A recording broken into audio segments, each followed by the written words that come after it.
L'Europe, change de ton. En quelques mois, elle est passée de l'aide humanitaire à une quête de survie industrielle. Les envoyés européens se posent désormais dans des villes comme Accra, Lusaka et Kigali avec un objectif précis: sécuriser des ressources vitales. Ibrahim Traoré, un leader monté en puissance, est au cœur de ce changement. Le jeu de pouvoir a basculé, l'Afrique, longtemps perçue comme un terrain d'aide, est devenue une clé de voûte pour l'avenir économique de l'Europe. Qui détient désormais le contrôle? Ibrahim Traoré et ses pairs ne se contentent plus de recevoir, ils négocient et fixent les règles. L'Europe, en quête de survie industrielle, cherche à renforcer sa position en Afrique à travers un changement stratégique profond. L'ancien modèle d'aide a été remplacé par une relation de dépendance mutuelle, où la question des ressources, de l'énergie et des minerais devient centrale. Ibrahim Traoré et d'autres leaders africains incarnent cette transition. Au lieu d'accepter passivement l'aide, ils exigent un véritable partenariat où les conditions sont définies en commun. Cette évolution a des enjeux majeurs.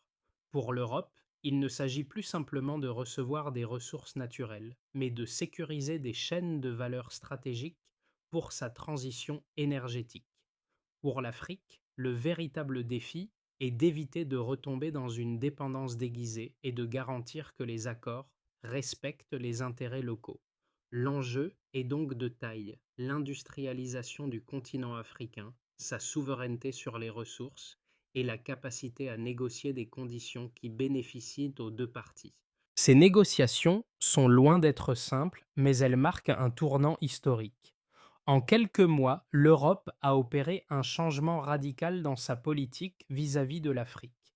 Autrefois perçue comme un acteur généreux, elle se retrouve aujourd'hui dans une position où elle doit se battre pour sécuriser les ressources essentielles à sa transition énergétique. L'Afrique, longtemps considérée comme un réservoir de matières premières, devient un partenaire incontournable dans le cadre de la montée en puissance de la transition verte en Europe. Cette dynamique s'inscrit dans un contexte particulier. La pandémie, puis le retour de la guerre en Europe ont fragilisé les chaînes d'approvisionnement mondiales et bouleversé l'équilibre économique international. Dans ce contexte, l'Europe, face à la pénurie de ressources stratégiques, a vu son modèle économique vaciller. Le gaz, autrefois fourni par la Russie, a cessé de couler en raison de la guerre en Ukraine, entraînant une crise énergétique. De plus, la pandémie a mis en évidence la fragilité des systèmes de production mondiaux. Pour l'Europe, cela a créé un besoin urgent de diversifier ses sources d'approvisionnement. C'est ici que l'Afrique entre en jeu, avec des ressources en minerais rares et une population jeune et dynamique. Le continent devient un pilier essentiel pour l'avenir économique de l'Europe. Au cœur de cette transformation se trouve une figure emblématique: Ibrahim Traoré, un leader qui incarne le changement générationnel en Afrique.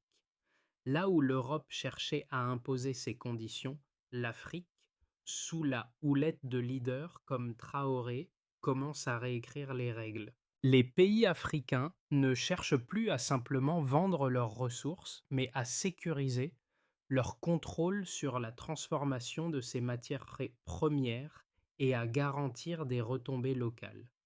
Le modèle de l'aide traditionnelle se fissure, laissant place à une négociation plus équilibrée. Ibrahim Traoré, l'un des leaders les plus influents du Sahel, symbolise cette nouvelle ère de souveraineté africaine. Plutôt que de se conformer à la narration traditionnelle des pays africains recevant de l'aide, il incarne une génération qui prend l'initiative et revendique son droit à contrôler ses ressources.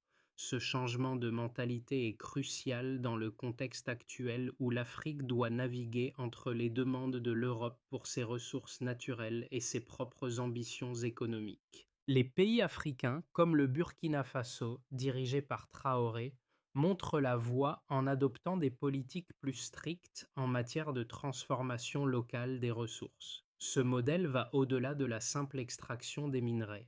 Il met l'accent sur l'industrialisation, l'investissement local et le transfert de technologies. Traoré et ses pairs comprennent que les termes de l'accord doivent inclure des clauses qui garantissent non seulement l'accès aux ressources, mais aussi le développement des infrastructures et la création d'emplois sur le continent. Au Burkina Faso, par exemple, la réorientation des investissements vers des projets de transformation locale a déjà commencé à porter ses fruits. L'industrie minière et énergétique, au lieu d'être un simple moteur d'exportation, se transforme en un moteur de développement interne. Les entreprises locales bénéficient d'un accès accru aux technologies et à la formation, tandis que l'économie nationale se diversifie. Cette dynamique de changement, portée par Traoré et d'autres leaders africains, remet en cause le paradigme de dépendance économique. L'Europe, qui a longtemps exercé une pression pour maintenir un contrôle sur les ressources africaines, doit désormais composer avec des dirigeants qui exigent une redistribution plus équitable des bénéfices. Le basculement du rapport de force entre l'Europe et l'Afrique ne s'est pas fait en un jour, mais plutôt à travers une série d'événements stratégiques, chacun marquant un tournant dans la manière dont les deux continents interagissent. Ce basculement a débuté avec la pandémie de Covid-19 qui a fragilisé l'économie mondiale et révélé les failles des chaînes d'approvisionnement, en particulier celles qui reliaient l'Europe à l'Asie et à la Russie. Alors que l'Europe se retrouvait dans une crise énergétique et logistique sans précédent, les chaînes d'approvisionnement étaient soudainement brisées, les usines ralentissaient, les prix de l'énergie montaient en flèche et les économies européennes étaient mises à l'épreuve. Puis un deuxième choc est survenu, la guerre en Ukraine. La Russie, auparavant fournisseur clé de gaz naturel pour l'Europe, a arrêté ses exportations vers l'Occident, plongeant l'Europe dans une crise énergétique plus profonde encore. Ce double choc a obligé les pays européens à repenser leurs priorités géopolitiques et économiques. Ils ont dû se tourner vers de nouvelles sources de matières premières et d'énergie, et l'Afrique est rapidement devenue un partenaire stratégique incontournable. Mais cette nouvelle dépendance à l'Afrique n'a pas été perçue uniquement comme une opportunité pour les Européens. Elle a aussi été l'occasion pour l'Afrique de renforcer sa position et de prendre le contrôle des négociations. Sous la direction de leaders comme Ibrahim Traoré, les pays africains ont commencé à revendiquer leur souveraineté sur les ressources naturelles. Le changement n'a pas été immédiat, mais a été alimenté par un sentiment croissant de pouvoir économique. Les dirigeants africains, en particulier ceux du Sahel, ont compris qu'ils ne pouvaient plus simplement vendre leurs ressources à bas prix. Ils ont vu la nécessité de transformer ces ressources localement, de les valoriser davantage sur place et d'en contrôler la production. Ce changement de mentalité a profondément transformé la dynamique des négociations internationales.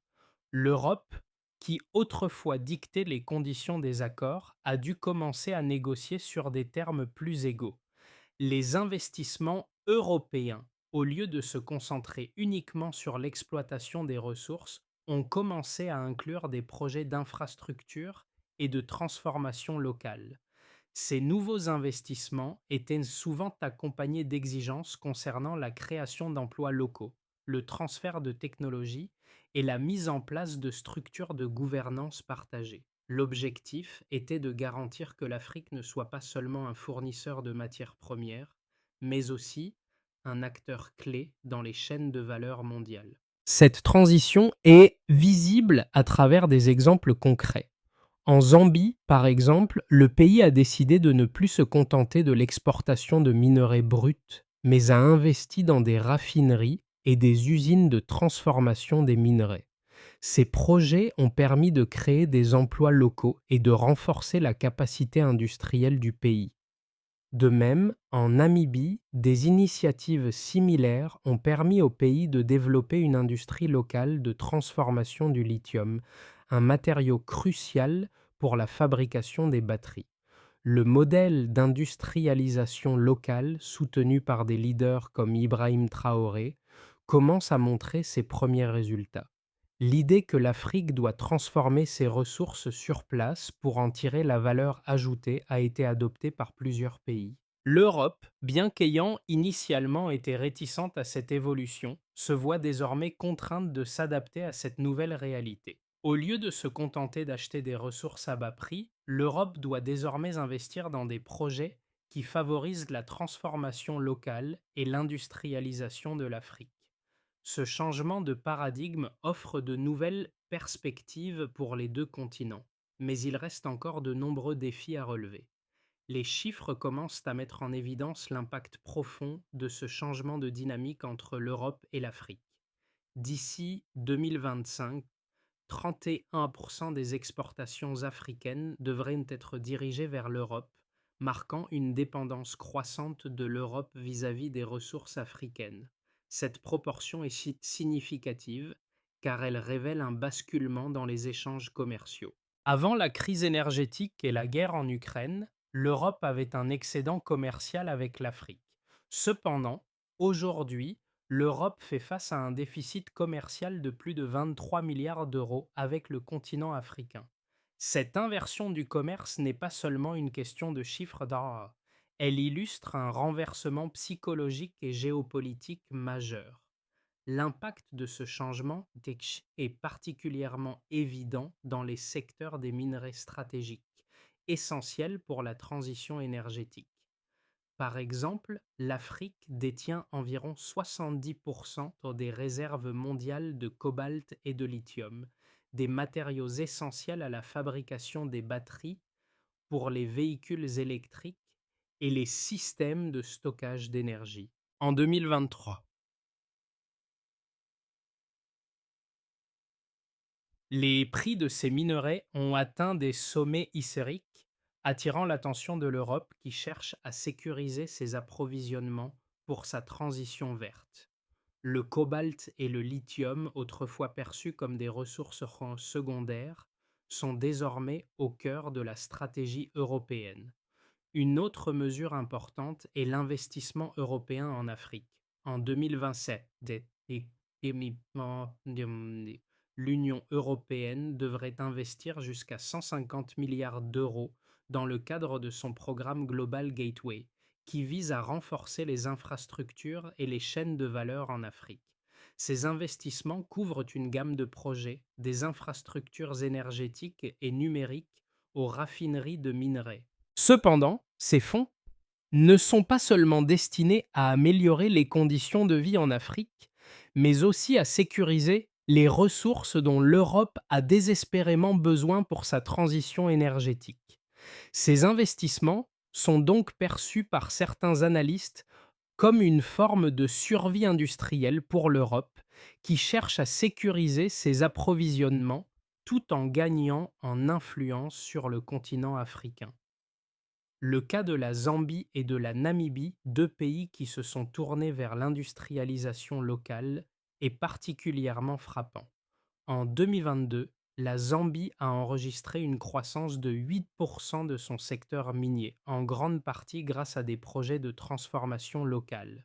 Les raffineries de cuivre en particulier ont permis au pays non seulement de conserver une partie de la valeur ajoutée, mais aussi de créer des milliers d'emplois. De même, en Namibie, l'exportation de lithium brut a chuté de 15% en 2023, tandis que les investissements dans les infrastructures locales ont permis de tripler la capacité de transformation sur place. Ces exemples montrent que malgré les défis, l'Afrique commence à récolter les fruits de sa nouvelle approche industrielle. Ces données montrent clairement l'ampleur du changement en cours. L'Europe, qui était autrefois la principale source de capitaux et de technologies pour l'Afrique, doit désormais composer avec un continent plus autonome, plus exigeant et de plus en plus capable de contrôler ses propres ressources. Alors que l'Afrique négocie des accords sur des termes plus équitables, l'Europe doit s'adapter à cette nouvelle réalité géopolitique où les conditions sont désormais définies à la table des négociations et non imposées d'en haut. Le changement de paradigme dans les relations entre l'Europe et l'Afrique est un processus complexe, marqué par des visions opposées mais également par des points de convergence. D'un côté, certains économistes européens saluent ce basculement comme une correction naturelle. Le modèle d'exploitation des ressources africaines, qui avait auparavant bénéficié principalement aux anciennes puissances coloniales, semble maintenant plus équilibré. L'Europe, avec ses besoins croissants en matières premières et en énergie pour soutenir sa transition verte, voit dans l'Afrique un partenaire incontournable. Cette perspective met en avant la nécessité pour l'Europe de sécuriser ses approvisionnements en cobalt, lithium, cuivre et autres minerais stratégiques. D'un point de vue économique, cela pourrait offrir à l'Europe une stabilité énergétique d'industriels pour les décennies à venir. Cependant, une autre lecture moins optimiste émerge, soulignant les risques potentiels de ce nouveau partenariat. Cette lecture met en garde contre une forme de dépendance plus subtile, où les termes des accords seraient dictés par les investisseurs européens qui continuent de contrôler les conditions de financement, d'assurance et d'audit des projets. L'infrastructure et les projets industriels, bien que présentés comme des coentreprises, peuvent en réalité être un moyen pour l'Europe de conserver une forme de contrôle indirect sur l'Afrique. Dans cette logique, même si l'Afrique commence à obtenir un plus grand contrôle sur ses ressources naturelles, elle pourrait se retrouver à nouveau dans une relation de dépendance, bien que différente de celle du passé. Les critiques soulignent également que la montée en puissance des négociateurs africains, comme Ibrahim Traoré, bien qu'essentielle pour rééquilibrer les relations, n'est pas suffisante si les mécanismes de gouvernance ne sont pas clairement établis. Les pays africains doivent continuer à renforcer leur capacité à négocier des accords transparents, équitables et favorables au développement local. Par exemple, les clauses de transfert de technologie, d'industrialisation locale et de création d'emplois doivent être strictement respectées. Si ces mécanismes sont effectivement appliqués, l'Afrique pourrait réussir à transformer ses ressources en véritable moteur de croissance et de prospérité pour ses populations. Ainsi, le défi réside dans l'équilibre à maintenir entre partenariat et dépendance. L'Europe a besoin des ressources africaines, mais l'Afrique a aussi un pouvoir de négociation accru, porté par des leaders comme Ibrahim Traoré. Le véritable test sera de savoir qui réussira à imposer les règles de ce nouveau jeu. L'Europe se trouve à un tournant. L'investissement dans l'Afrique, autrefois perçu comme un geste de charité, devient aujourd'hui un enjeu stratégique pour la survie industrielle de l'Europe. Ibrahim Traoré et d'autres dirigeants africains ont commencé à inverser les rôles. L'Afrique n'est plus le récepteur passif d'aide, mais un acteur clé dans la définition des conditions de partenariat. Ce changement fondamental redéfinit les rapports de pouvoir. Au lieu de se contenter de vendre leurs ressources naturelles à bas prix, les pays africains commencent à exiger que leurs matières premières soient transformées sur place, créant ainsi de la valeur ajoutée et des emplois locaux. Mais la question reste, l'Europe accepte-t-elle réellement de changer de paradigme? La crise énergétique et les besoins croissants en ressources font de l'Afrique un partenaire indispensable. Toutefois, cette nouvelle dépendance peut-elle être véritablement réciproque?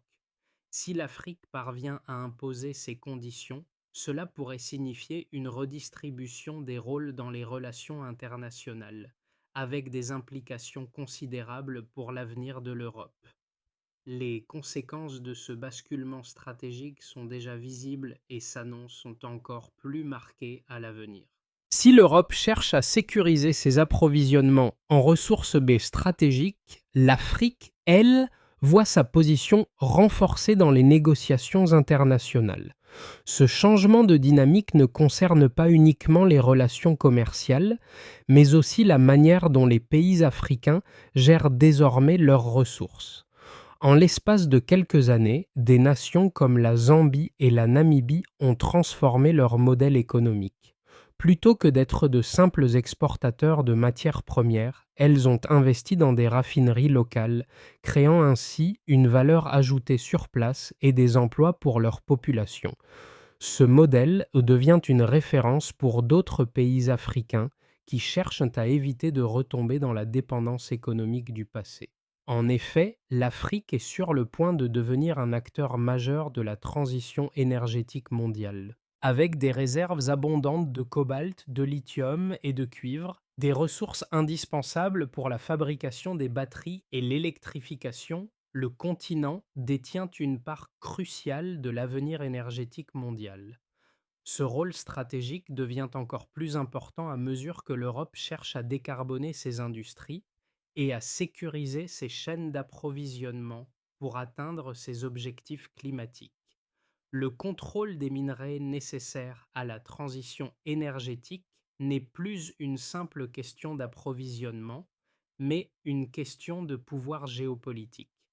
Les pays africains, avec des leaders comme Ibrahim Traoré, demandent désormais des accords qui leur assurent non seulement un contrôle sur les ressources, mais aussi un accès à la technologie, à la fabrication locale et à la gestion des chaînes de valeur. Cette nouvelle forme de partenariat ne se limite plus à un simple échange de matières premières contre de l'argent ou de l'aide, elle implique un véritable investissement dans le développement durable et l'industrialisation du continent. L'Afrique commence ainsi à jouer un rôle central dans la définition de la transition énergétique mondiale. Mais ce retournement n'est pas sans défi. L'Europe, bien que consciente de ses besoins croissants en ressources africaines, doit composer avec les nouvelles exigences des pays africains. Les négociations doivent désormais inclure des clauses qui garantissent le transfert de technologies, la création d'emplois locaux et la souveraineté industrielle. Si ces conditions sont respectées, elles peuvent contribuer à transformer l'Afrique en une véritable puissance industrielle. Toutefois, si ces exigences sont ignorées, l'Afrique pourrait voir ses ressources exploitées de manière néocoloniale, ce qui risquerait de fragiliser cette dynamique de changement. Les conséquences de cette évolution se feront sentir à plusieurs niveaux. L'économie africaine pourrait se diversifier, passant de la simple extraction de ressources à une industrialisation locale plus poussée. Le continent pourrait également devenir un hub technologique, avec des investissements dans les infrastructures énergétiques et numériques. Cependant, tout dépendra de la capacité des dirigeants africains à maintenir cette pression et à garantir que les accords respectent pleinement les intérêts de leur peuple. L'Afrique n'a pas seulement les ressources nécessaires à la transition énergétique mondiale, elle a aussi un pouvoir de négociation renforcé et avec des leaders comme Ibrahim Traoré, elle est prête à l'utiliser. Envisager les 6 à 12 prochains mois pour les relations entre l'Europe et l'Afrique implique de considérer plusieurs scénarios possibles, chacun dépendant de la manière dont les négociations seront menées et des décisions prises sur le terrain. Le premier scénario envisage une coopération harmonieuse, marquée par des accords équilibrés et mutuellement bénéfiques. Dans ce cadre, les investissements européens dans l'industrialisation en Afrique seraient accompagnés de mécanismes clairs garantissant la transformation locale des ressources, le transfert de technologies et la création d'emplois. Cela renforcerait l'autonomie économique des pays africains tout en permettant à l'Europe de sécuriser l'accès aux minerais et aux ressources nécessaires à sa transition énergétique. Si ce modèle se concrétise, l'Afrique pourrait devenir un acteur clé de la transition énergétique mondiale et l'Europe bénéficierait d'un accès sécurisé à ses ressources sans nuire à ses propres objectifs climatiques. Le deuxième scénario, plus optimiste, envisage un verrouillage de la valeur ajoutée par l'Afrique. Ici, les pays africains, avec des leaders comme Ibrahim Traoré, réussiraient à imposer des conditions strictes concernant la transformation locale des ressources. L'Afrique ne serait plus seulement un fournisseur de matières premières, mais un acteur industriel majeur, tirant une part importante de la valeur ajoutée de ses ressources. L'intégration des chaînes de valeur à l'échelle continentale, soutenue par des projets d'infrastructures communs, permettrait à l'Afrique de réduire sa dépendance vis-à-vis de l'Europe tout en renforçant son rôle stratégique dans les négociations mondiales. Ce scénario transformerait l'Afrique en un pôle industriel interconnecté avec un potentiel de croissance économique massif tout en donnant à l'Europe un accès sécurisé et durable aux ressources nécessaires pour sa transition énergétique. Le troisième scénario, plus sombre, envisage une forme de dépendance douce qui pourrait réapparaître sous une forme plus raffinée. Si les négociations échouent à garantir des conditions équitables, l'Europe pourrait maintenir sa domination indirecte sur l'Afrique en imposant des projets de développement qui ne profitent pas pleinement aux populations locales. Les financements et les prêts européens pourraient encore conditionner les projets, tandis que les chaînes d'approvisionnement et les normes européennes pourraient limiter les capacités de l'Afrique à conserver le contrôle de ses ressources.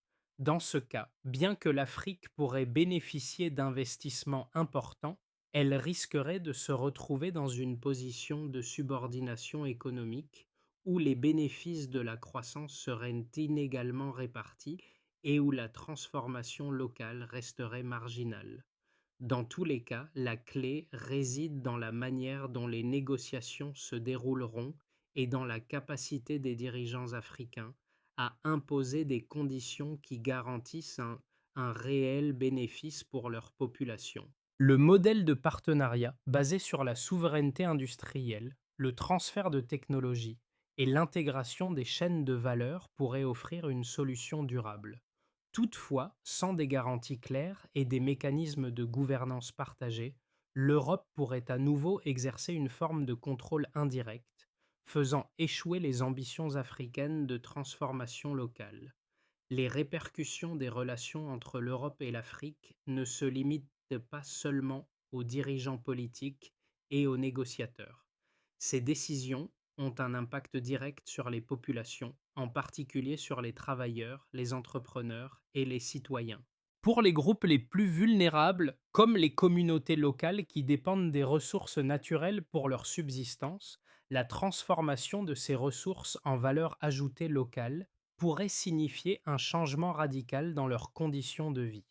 Si les projets d'industrialisation sont conçus de manière à inclure la création d'emplois locaux, la formation professionnelle et le développement de compétences, les jeunes générations africaines pourraient voir leur avenir se transformer. Pour les entrepreneurs et les petites entreprises locales, l'accès à de nouveaux marchés et à de meilleures infrastructures pourrait ouvrir des opportunités sans précédent. L'amélioration des réseaux énergétiques et des infrastructures numériques en Afrique permettrait à de nombreuses entreprises de se développer, tout en réduisant la dépendance à des chaînes d'approvisionnement fragiles. Cependant, ce changement ne sera possible que si les règles du jeu sont réécrites de manière à garantir une concurrence loyale et l'accès équitable aux ressources. Les gouvernements africains doivent s'assurer que les investissements étrangers n'entraînent pas une extraction à bas prix des ressources sans que les retombées bénéficient réellement aux populations locales. En outre, l'impact de cette dynamique se fera sentir sur la scène politique internationale. La montée en puissance des pays africains dans les négociations mondiales pourrait redéfinir les relations géopolitiques entre l'Afrique, l'Europe et d'autres acteurs majeurs, comme la Chine ou les États-Unis. Cette nouvelle réalité offre l'opportunité d'un dialogue plus équilibré et plus respectueux des intérêts africains. L'influence de dirigeants comme Ibrahim Traoré sur la scène mondiale pourrait ainsi marquer le début d'une ère où l'Afrique n'est plus perçue comme un réservoir de ressources mais comme un partenaire stratégique et un acteur clé de l'économie mondiale. Pour garantir que l'Afrique bénéficie réellement des investissements et de l'industrialisation, un cadre structuré de réformes et de stratégies doit être mis en place. Tout d'abord, il est essentiel d'établir des mécanismes de gouvernance partagés. Les projets d'infrastructure et d'industrialisation doivent être supervisés de manière à inclure des représentants locaux et des acteurs africains dans la prise de décision. Cela garantirait non seulement une meilleure appropriation des projets, mais aussi une gestion plus transparente et équitable des ressources. Par exemple, les pays africains pourraient négocier des accords qui exigent que chaque projet d'investissement dans les secteurs stratégiques comporte des clauses précises de transfert de technologie et d'emplois locaux. Ces mesures permettront de transformer les ressources naturelles en moteurs de développement durable.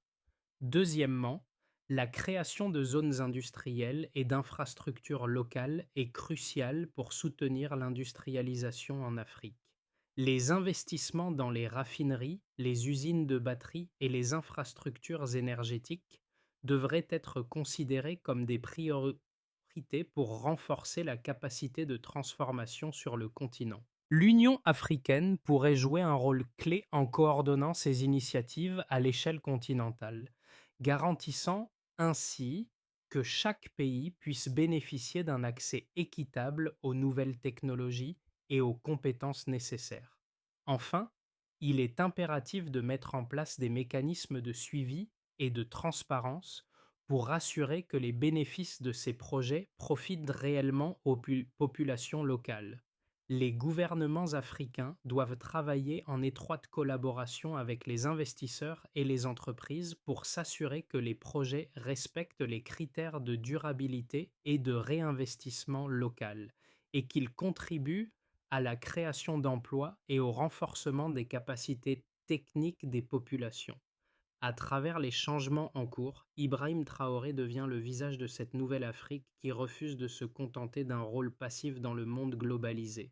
Ses actions et son leadership marquent un tournant dans l'histoire du continent. Un tournant où l'Afrique ne se limite plus à fournir des ressources brutes, mais prend son destin en main en transformant ses ressources sur place. À chaque étape, des pays comme le Burkina Faso sous sa direction montrent qu'un changement profond est possible. Cette dynamique est plus qu'une simple question de politique économique ou de géopolitique. Elle touche aux racines de la dignité humaine. En imposant des conditions de partenariat plus équitables et en garantissant des retombées locales réelles, l'Afrique ouvre la voie à un avenir où la prospérité ne sera pas simplement partagée, mais aussi contrôlée et créée sur le continent. Le rôle de leader comme Ibrahim Traoré est essentiel, car il incarne cette génération qui n'accepte plus de suivre les anciens scripts. Le respect, aujourd'hui, ne se demande plus. Il s'écrit dans les contrats, dans les actions concrètes et dans les résultats tangibles pour les populations locales. L'Afrique s'affirme ainsi comme un acteur majeur, prêt à transformer son avenir pour les générations à venir. L'avenir de l'Afrique ne se joue pas seulement à la table des négociations entre gouvernements et investisseurs. C'est également une question de la manière dont chaque citoyen, chaque entrepreneur, chaque jeune regardant vers l'avenir peut participer à cette transformation. L'Afrique, avec son potentiel immense, doit non seulement se saisir des opportunités qui se présentent, mais aussi définir les règles du jeu pour garantir que la richesse créée profite à tous. Alors que le monde change, la question essentielle demeure: qui détient réellement le pouvoir de transformation et qui décide des conditions de l'avenir? La réponse se trouve dans les actions quotidiennes, dans les décisions prises par les gouvernements africains, les entreprises locales et les citoyens engagés. Il est temps de regarder au-delà des discours et de poser les bonnes questions. Comment chaque accord peut-il bénéficier véritablement à l'Afrique? Comment les peuples africains peuvent-ils être au cœur de cette révolution industrielle? C'est à vous, citoyens, leaders et entrepreneurs, de saisir cette chance de participer à cette nouvelle ère et de façonner un avenir plus équitable pour tous.